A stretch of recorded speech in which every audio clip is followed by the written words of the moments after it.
خلينا الحلقة اللي فاتت الزيتون الأخضر التفاحي أو العزيزي. النهاردة إن شاء الله هنخلل الليمون المعصفر السريع أسبوعين وتاكلي منه أحلى ليمون مخلل.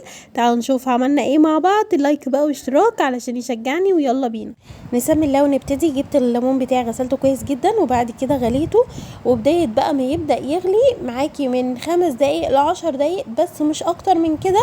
وبعد كده تطفي عليه النار. هنصفي الليمون بتاعنا وهنسيبه يبرد تماما، والمية بقى مش هنرميها، مش هنكبها، هنعبيها في ازايز وهنستخدمها في غسيل بوتاجاز، في غسيل رخامة، في غسيل الحوض. بيلمعهم خالص وبينورهم، بيخليهم كده فل شمعة منورة. بعد كده هنيجي بقى للحشوة بتاعتنا. معايا هنا جزرية مبشورة ومعلقتين كبار كده من حبة البركة ومعلقتين كبار من العصفر، وهنجيب كمان معلقة كده كبيرة من هريسة الشطة.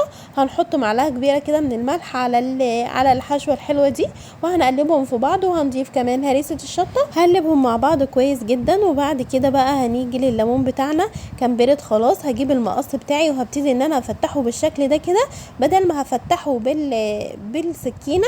السكينة عشان هو مسلوق هتلاقيه كده بينزل اللحم بتاعه، بيتهرس منك ومش هتعرفي كده يعني مش هتعرفي تتحكمي في الليمونة، وهتلاقيها بتهدر السوائل بتاعتها كده معاكي. طبعا انا برضو بحاول افتحها تحت الطبق اللي انا هحشي بيه، عشان لو في حاجه وقعت مني تنزل بقى في الطبق ده.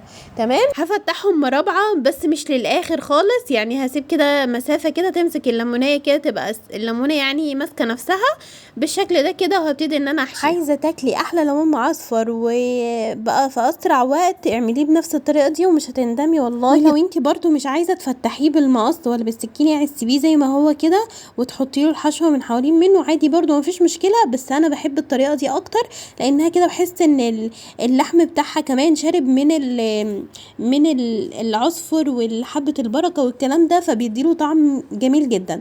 بعد كده بعد ما خلصتهم كده كلهم فتحتهم وحشيتهم، هعقم بقى البرطمان بتاعي بحبه خل كده في المنديل، وهمسح البرطمان بتاعي كويس جدا.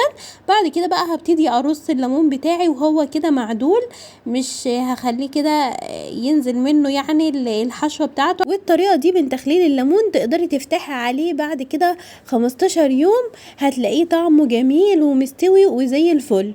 وكل ما تسيبيه اكتر كل ما هتلاقي طعمه بيحلو اكتر. بعد كده بقى هنيجي للمحلول بتاعنا. معايا هنا لتر كده من الميه، هنحط عليهم كده 3 ليمونات كده معصورين ومعلقتين كبار كده من الخل، وكمان الملح بتاعنا 3 معالق كبار كده من الملح، وهندوبهم كده في بعضهم كويس. وبعد كده هنحطهم بقى على البرطمان بتاعنا. وعايزه اقول لكم ان كل لتر من الميه هنحط له 3 معالق من الملح، واحنا كمان ضايفين معلقه كبيره من الملح في الحشوه، فهيبقى كده الملح بتاعه مظبوط. لو هتزودي ميه اكتر من لتر حطي برضو على قد ما انتي هتزودي الميه. 2 لتر هتحطي يبقى 6 معالق، لو لتر ونص يبقى 3 معالق ومعلقه ونص، يعني 4 معالق ونص. تمام. بعد كده هحط هريسه الشطه كده على الوش كده، حبه من هريسه الشطه وحبه زيت علشان ما يحصلش بقى عفن كده على وش البرطمان.